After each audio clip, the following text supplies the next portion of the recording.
제가 여기에 조금 이상한 제목을 달았는데요. 소재 개발의 트리플 헬릭스, 트리플 X, 헬릭스라는 그냥 말을 붙일 거고, 아까 우리 박진호 교수님도 그렇고, 다들 발표하실 때 이제 우리가 기술적으로 얼마나 그 분야에 기여할 수 있는가, 솔라셀, 이피션시를 어떻게 높이는가 등등에 대해서 기술적인 경쟁력에 대해서 많이 말씀하셨는데, 놀랍게도 이제 그 태양전지 같은 것들 보면은 당연히 효율이 좀 높을수록 좋겠죠. 그런데 지금 많은 사람들이 태양전지 설치를 반대하고 있어요. 미관에 안 좋다고요. 그리고 또 혹시나 여러분들이 그 태양광 발전 단지에 가보시면은 빛이 반사가 됩니다. 그래서 지나갈 때 조금 약간 눈이 부신다든지 그런 문제가 있고, 또 태양광 발전하는 그 패널들을 설치하는 거 보면은 다 보기 흉해요. 기술자들이 전부 했기 때문에 이걸 어떻게 빌딩 속에 잘 인티그레이트 시키고 또 주변의 그 건물들이나 주변의 환경하고 잘 조화롭게 설치하는가 하는 문제도 굉장히 심각한 문제로 지금 생각이 됩니다. 안 그러면은 그 신재생 에너지 전체가 아마 좀 어렵지 않을까. 풍력도 역시 마찬가지로 굉장히 많은 사람들이 반대를 합니다. 소리는 그 중에 핑계 중에 하나고, 제가 그 인디애나주의 퍼듀에 최근에 간 기회가 있었는데, 쫙 그 근처에다가 풍력 발전기를 설치하고 그 도시 자체에 많은 그 퍼블릭 트랜스포테이션, 특히 버스들을 전기 버스로 운영을 하더라고요. 거기서 나온 전기로 아마 운영하는 것 같은데, 그것도 보니까 너무 보기 흉해요. 한두 개 있는 거는 관광용으로 괜찮은데 그게 그냥 꽉 차 있으니까 갑갑하고, 야, 이거를 평소에 보던 그런 그 아주 푸른 광경이 아니고 뭔가 빙빙 돌아가는 물체가 있는 걸 보니까 정말로 이거는 좀 아니다 싶은 생각이 들더라고요. 그래서 제가 말씀드릴 내용은 기술성, 사용성, 제도 적합성인데요. 그 중에서도 특별히 제가 관심 있게 말씀드릴 내용은 자동차용 리튬 배터리의 전국 소재 개발. 제가 이제 그 일을 좀 오랫동안 했었는데, 당연히 기술적으로 중요하겠죠, 기술성. 그 다음에 이 배터리를 어떤 조건에서 쓰느냐, 소비자들이 뭘 기대하느냐 하는 것들이 굉장히 중요하다는 사실을 알게 됐고요. 그거 못지않게 또 이제 다양한 제도적으로 이런 배터리들이 허용이 되는지 하는 것들이 좀 중요하다는 그런 생각을 했습니다. 자, 그러면은 근본적으로 자동차 리튬 배터리 전국 소재 개발 방향을 결정할 때 가장 그럼 중요한 게 뭐냐? 국가나 어떤 사회가 왜 지금 잘 쓰고 있는 내연기관 자동차를 전기 자동차로 대체하려고 그러느냐 하는 그런 문제가 있습니다. 혹시 여러분 계신 분 중에 내가 지금 운전하는 차를 전기 자동차로 바꿔야 되겠다, 바꿔도 된다 이렇게 생각하시는 분 손 들어보라 그러면 아마 아무도 손 안 드실 겁니다. 물론 그 중에는 기후변화 문제도 있고 또 여러 가지 다양한 문제들이 있기 때문에 나는 전기 자동차를 써야 되겠다. 그래도 좀 성각자로서 세계 시민으로서 지구의 미래를 걱정하는 마음으로 전기 자동차 써야 돼. 이런 거는 당연히 있을 수 있겠지만은 그렇지 않은 이상에는 저는 절대로 전기 자동차가 내연기관을 테이크오버하지 못한다 그런 생각을 합니다. 그럼에도 불구하고 지금 많은 사람들이 생각하는 것, 특히 우리 연구자들이 생각하는 것들은 뭐냐면은 배터리 성능이 문제라고 생각을 해요. 그래서 배터리 성능을 어떻게 하면 증가시킬 수 있을까라고 많은 노력을 하고 있고요. 그 배터리의 성능이라는 건 뭘 뜻하냐면은 현재 우리가 성능 그러면은 얼만큼 멀리 가느냐. 야, 내가 주행거리만 조금만 더 가면은 보조금도 준다 그러니까 내가 사겠다 이렇게 생각하는 사람도 있고요. 야, 그 충전 시간 너무 길다. 밤새도록 꼽아놓거나 아니면은 몇 시간을 꼽아놔야지 되는데 그게 뭐냐? 그런 이제 불만들이 있는 거죠. 물론 이게 따라서 이제 충전소가 너무 없다. 이게 이제 일반인들의 반응이고, 또 정부나 이런 사람들이 그거를 해소하기 위해서 지금 노력을 하고 있습니다. 그 외에도 여러 가지 다른 것들이 있는데, 예를 들면 얼마나 빨리 갈 수 있느냐, 파워죠. 단위 시간 동안에 얼마나 많은 이온들을 통과시킬 수 있느냐, 속도를 얼마나 빨리 낼 수 있느냐, 제로백이 얼마냐 이런 문제들인데 이런 것들은 이미 다 해결이 됐다고 보고요. 또 개솔린에 비해서 이 배터리를 좀 오래 사용할 수 있어야지 비로소 우리가 전기자동차를 쓸 수 있지 않느냐 하는 그런 생각을 하게 되는 거죠. 자, 그 중에서 이제 특별히 우리가 연구자로서 주행거리를 어떻게 늘리느냐, 충전을 어떻게 빨리 하느냐에 대한 좀 관심이 있었는데요. 우선 일단 그럼 이런 문제를 해결하기 위해서 사람들은 어떤 기술적인 노력을 했는가? 제가 기술적인 디테일을 말씀은 안 드리고요. 이게 중요한 표를 하나 보내드리겠습니다. 요 표는 Nature Review of Materials에 우리 카이스트 최장욱 교수가 이제 그 리뷰를 쓴 건데요. 아시는 분은 뭐 대부분 아실 겁니다. 지금 현재 우리가 쓰고 있는 거는 뭐 옥사이드 계통의 캐소드를 쭉 쓰고요. 그다음에 그 에노드로 그래파이트나 그 실리콘 그래파이트, 실리콘 이런 것들을 쓰고 있습니다. 이게 이제 대부분 여기 근처에 있는 것들이 이런 용도의 배터리들이고 지금 현재는 리터당 뭐한 500, 600, 뭐 크게 800까지도 맞다워까지도 구현을 하고 있습니다. 리터당에 가까운 파워가 중요한 이유는 자동차 크기가 한계가 있기 때문에 무한정 큰 거를 할 수가 없는 거죠. 당연히 무게도 중요하겠지만요.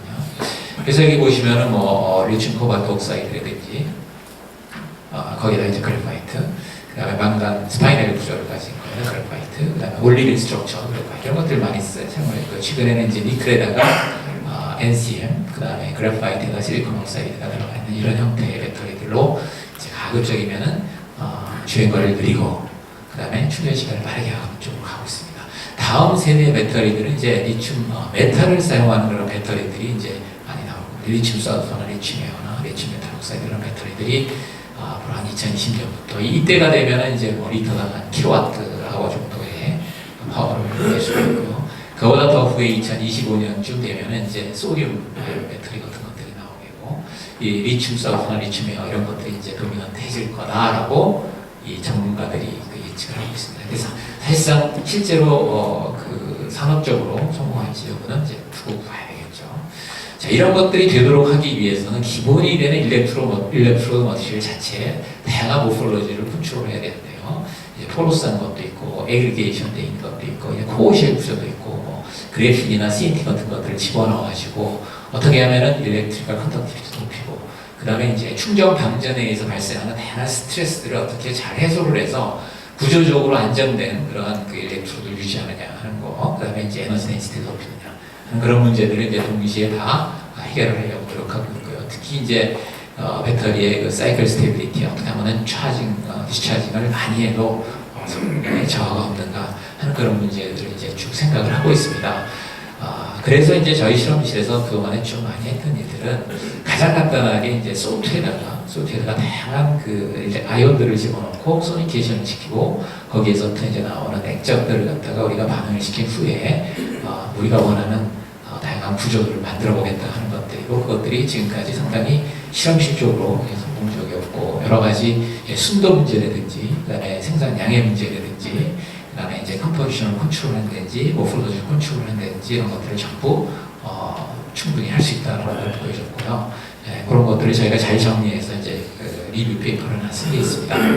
자, 여기서 나오는 것들은 기본적으로 뭐 카본 컴포지트나 CNT나 그다음 그래핀 컴포지트를 우리가 만들 수가 있는데요. 여기 있는 건 SEM 픽처고요. 이거는 TEM 그림입니다. 뭐 자세히 보시면은 아시겠지만 크기들이 다 마이크론 이하죠. 우리가 보통 뭐 미세먼지 그리고 PM2.5로 2.5 마이크론인데 전부 마이크론입니다. 이거 뭐 그냥 미세한 먼지라고 보시면 되겠습니다. 먼지로 만들어진 뭐 일렉트로드라 이렇게 보시면 되겠고 우리가 원하는 다양한 형태의 모플로지를 만들 수 있다라는 걸 보여드린 거고요. 그다음에 이제 이 그림은 이제 유리 구보지라고 네이처 커뮤니케이션에 나온 페이퍼인데요. 그분은 드렉셀 대학에 이제 이 배터리 일렉트로드 머티리얼을 갖다 어떻게 하면은 개선하는가 쪽에 연구하는 굉장히 유명하신 분인데요. 그분은 이제 뭐 제로 디멘션, 원 디멘션, 투 디멘션, 쓰리 디멘션 그래가지고 정말로 다양한 형태의 일렉트로 머티리얼을 갖다가 만들고 테스트하고 하는 쪽 일을 하고 있습니다. 자, 기술적으로는 사실 어떻게 보면은 사람들이 원하는 것을 다 할 수 있다라고 보시면 되겠습니다. 지금 현재 여기에 관련된 뭐 물질이나 이런 것들을 뭐 쭉 개선의 여진이 있겠지만요. 자, 그래서 결국 지금 현재의 그 상황을 보면은 뭐 우리나라도 전기자동차를 만들고 있고 GM이나 뭐 저기 독일에 있는 많은 자동차 회사들이 전기차를 내놓고 있지만 그래도 제일 유명세를 타는 게 이제 테슬라죠. 테슬라는 자기네들이 배터리 매니지먼트 시스템을 잘 만들어가지고 거의 무게를 500kg 정도 배터리를 집어넣어가지고 주행거리를 뭐 400km까지 늘리는 데 성공을 했습니다. 그거를 대충 보면은 킬로와트아워당 한 6kg 정도의 배터리를 집어넣게 되면은 충분히 자동차로서의 성능에 손상도 없고 충분히 빨리 달릴 수 있고 또 사람들이 이 정도 됐으면 좋겠다라고 생각하는 주행거리까지 늘린 그런 상태입니다. 여기 보시면요. 이거를 조금 더 개선을 하게 되면은 더 가벼운 배터리를 더 오래 탈 수 있도록 만들 수 있고요. 아까 말씀드린 대로 리튬 메탈이나 리튬 에어나 이런 쪽으로 가게 되면은 훨씬 더 가벼운 소재의 배터리들이 나올 겁니다. 자, 그러면 퀘스천은 뭐냐면, 자, 이렇게 됐을 때 과연 정말로 진짜로 사람들이 전기차로 바꿀 거냐 하는 그런 문제죠. 자, 두 번째로 제가 이제 그 말씀을 드리려고 하는 내용은 과연 이 충전 경험이 더 중요하지 않겠까. 다시 말하면 소비자로서 전기차를 사용할 때 경험이 더 중요한 거지 기술적으로 내가 얼마나 우수한 걸 만들었느냐 그건 크게 중요하지 않다는 거죠. 여기서 이제 그 충전 경험이라는 건 뭐냐면 충전소가 많은 거 이것도 경험에 속하겠죠. 어디 가나 충전소가 있어야 돼요. 근데 사실 이거는 우리가 가솔린 차를 타던 사람이 충전소가 많다고 실제로 느낄 수가 없습니다. 가솔린이 그 전달되는 속도를 보면 약 20메가와트 정도입니다. 우리가 아무리 전기를 빨리 한다 그래도 지금 뭐 고속 충전이 뭐 100kW 정도밖에 안 되니까요. 우리가 아무리 충전소가 많아도 또 그 다음에 말씀드린 충전 시간 비교가 안 되는 거죠. 그러니까 충전소가 아무리 많아도 충전 시간이 아무리 빨라도 가솔린 자동차에서 얻는 경험과는 상대가 안 된다는 겁니다. 불가능하다는 이야기가 되겠죠. 또 오케이 그럼 뭐 충전 시간이 뭐 좀 적당하다 그래서 뭐 얼마나 또 자주 충전하느냐. 자주 충전하는 문제도 사실 귀찮은 문제죠. 내가 뭐 식당에 갈 때 충전하고 또 뭐 집에 가서 충전하고 출근해서 충전하고 과연 그게 정말 사람들이 원하는 거 아니야 하는 문제고요. 아까 말씀드렸듯이 이제 주행거리 문제도 해결됐고 이제 충전소 문제도 이제 어떻게 보면 곧 해결이 된다고 봅니다. 국가에서 주도적으로 고속 충전소를 많이 만들고 있고 테슬라 같은 경우는 자기네 전용 충전소, 고속 충전소를 미국 전역에 설치를 하고 있고 뉴욕 시내 같은 데에는 지금 주유소의 숫자보다 테슬라 충전소가 더 많다는 그러니까 충전소 문제도 사실은 별 문제가 없고요. 그 다음에 중간에 방전이 될까봐 사람들이 못하는데 이것도 사실 해결이 됩니다. 긴급 충전 차량을 배치하는데 실제로 미국의 AAA에서 전기차 사용하는 사람들을 위해서 이머전시 충전 서비스를 만들었는데 아무도 사용을 안 한다 그래요. 그 이유가 뭐냐고 했더니 적어도 전기차를 타는 사람은 이미 자기가 어디 갈 때 다 플래닝을 해가지고 충분히 충전이 된 상태에서 갔다 온다 그럽니다. 그러니까 실질적으로는 거의 필요가 없다는 얘기가 되겠죠. 그 다음에 가격 문제를 많이 생각합니다. 지금 자동차 가격의 3분의 1 정도가 배터리라고 생각을 하는데 배터리 가격도 사실 이제 떨어진다고 합니다. 지금 뭐 킬로와트당 한 300불, 200불 하나요? 근데 뭐 미래에는 이제 충분히 100불씩 떨어질 수 있고 아까 우리 박진호 교수님 말씀하신 대로 태양광처럼 현저하게 떨어질 가능성이 이제 높습니다. 그리고 이제 배터리 여러 가지 기술이 발달되면 친환경성도 증가할 것이고요. 자, 사용자 경험으로 볼 적에 사실 자주 충전을 한다는 거, 내가 일이 플러그인 한다는 데 문제가 있는 거지, 내가 그냥 주차하고선 충전이 된다면 아무 문제가 없겠죠. 그래서 우리가 자동으로 충전이 되거나 주행 중에 전기를 공급받거나 이런 시스템이 만들어진다면 사실 뭐 전혀 문제가 없겠죠. 그럴 경우에는 뭐 아무 때나 막 충전하는데 충전하고 방전하는 중에 굉장히 불규칙하게 자주 이루어져야 된다는 이야기가 되겠습니다. 자, 그런 관점에서 지금 현재까지 어베이더블한 기술들을 자세히 살펴보면은 일렉트로드 머티리얼로 리튬 코발트이라든지 리튬 코발트 망간이라든지 그 리튬 망간이나 이제 요게 이제 리튬 아이언 포스페이트인데요. 요게 이제 지금 중부에서 이제 프로모트하고 있는 거죠. 전기 버스에는 이 사공계를 못 쓰고 요거만 써야 된다. 이게 안정성이 있기 때문에 그래가지고 지금 삼성, SDI나 LG가 이제 전전긍긍하고 있는데요. 이게 인증을 안 해주니까요. 그 이유가 바로 뭐냐면 굉장히 세이프티가 높고 파워 덴시티도 높다는 겁니다. 다른 것들에 비해서. 그리고 또 이제 뭐 가격도 적당하고 이렇게 됩니다. 이건 전부 상대적인 거지 뭐 절대적인 건 아니죠. 다음 우리가 조심해야 될 건 우리가 그래파이트에다가 이런 걸 쓸 경우에는 에너지 덴시티가 높습니다. 이거는 이제 다른 경우에 하는 거고요. 그 다음에 이제 리튬 티타나이트 이런 것들은 그 굉장히 세이프티 측면에서 유리한 거죠. 근데 요거의 단점은 뭐냐면 에너지 덴시티가 낮습니다. 자, 그런데 일본의 도시바는 이걸 프로모트하고 있어요. 뭘로 프로모트를 하냐면은 무선 충전하고 얘를 갖다가 컴바인 해가지고 에너지 덴시티는 낮지만 아무 데서나 가서 아무렇게 충전할 수 있으면 그것도 괜찮지 않겠냐라는 그런 생각을 갖고 있고 실제로 이거를 상용하려고 노력을 많이 하고 있습니다. 이거를 볼 적에 사실 우리가 연구자로서 과연 이런 거에 대한 연구를 계속해야 되는지 아니면은 에너지 덴시티는 포기하고 그야말로 안전성이 뭐 굉장히 높고 우리 최근에 그 삼성이 겪고 있는 문제를 볼 적에 안전성이 훨씬 더 중요하다는 거죠. 그 다음에 안정성이 높을 뿐 아니라 자주 충방전을 해도 정말로 안정적이고 자주 충방장을 해도 수명에 지장이 없는 그런 배터리 일렉트로드 먼지를 개발하는 쪽으로 가야 되지 않냐 그런 생각을 하고 있습니다. 근데 실질적으로 많은 연구들이 그 주행거리를 늘리는, 다시 말하면은 에너지 덴시티를 높이는 쪽으로 가고 있다는 게 굉장히 아쉬운 거죠. 자, 그러면은 사실 이게 저 개인적인 생각이냐? 그렇지 않다는 겁니다. 사실은 많은 사람들이 그 생각을 하고 있습니다. 그 닛산에서 미래의 퓨얼 스테이션에 대해서 이제 동영상 하나 만들었습니다. 제가 시간 관계상에서 못 보여드리지 못하고요. 이 차징 스테이션, 미래에는 퓨얼 스테이션이 좀 차징 스테이션이 된다는 거죠. 사실 전기를 보면 모든 데 다 가 있습니다, 이미. 가솔린은 자동차로 옮겨야 되는데 전기는 이미 다 가 있기 때문에 굳이 따로 뭔가를 건설할 필요가 없는 거죠. 이미 주차장을 갖고 있는 모든 곳은 차징 스테이션이 될 수 있는 가능성이 있으니까요. 그 다음에 또 굉장히 최근에 나온 기술 중에 하나가 600kW짜리 여기 파워 차징 스테이션이 있는데요. 15초 동안에 중간적으로 충전을 하게 되면은 이 버스가 한 2정거장 간다 그럽니다. 여기 이제 제네바에 있는 그 퍼블릭 트랜스포테이션 회사인데요. 그럼 두 정거장 후에 거기서 다시 15초간 차징을 한 다음에 또 가고 이런 방식으로 이제 그 운영을 한다는 거죠. 그러니까 이 경우만 보더라도 분명히 미래의 배터리는 무한히 커지는 게 아니라 성능도 개선이 되고 차징 타임도 좋아지고 주행거리도 늘어나겠지만 실질적으로 우리가 사용을 할 때에는 작은 배터리를 자주 충전하는 쪽으로 갈 거다라고 생각을 하는 겁니다. 뿐만 아니라 여기는 제가 벤츠만을 예를 들었는데요. 많은 회사들이 지금 플러그리스 차징, 와이드 차징이라고 보셔도 좋고요. 그러니까 어디 가나 주차를 하게 되면은 자동으로 충전이 되는. 그래서 오히려 소유자는 아예 충전이라는 개념을 의식하지 않고 차를 운전하는 그런 쪽으로 경험이 만들어지지 않을까 그런 생각이 듭니다. 그래서 결국은 배터리가 최소화되고 그 다음에 전기 에너지 네트워크, 데이터 에너지 네트워크가 결합된 그 스마트 에너지 네트워크가 전기 거래의 주가 되지 않을까 그런 생각이 듭니다. 자, 사용자 입장에서 볼 적에 한마디로 얘기하면은 배터리는 충전이라는 개념이 없어져야지 된다고 역사적으로 그렇게 생각이 되고요.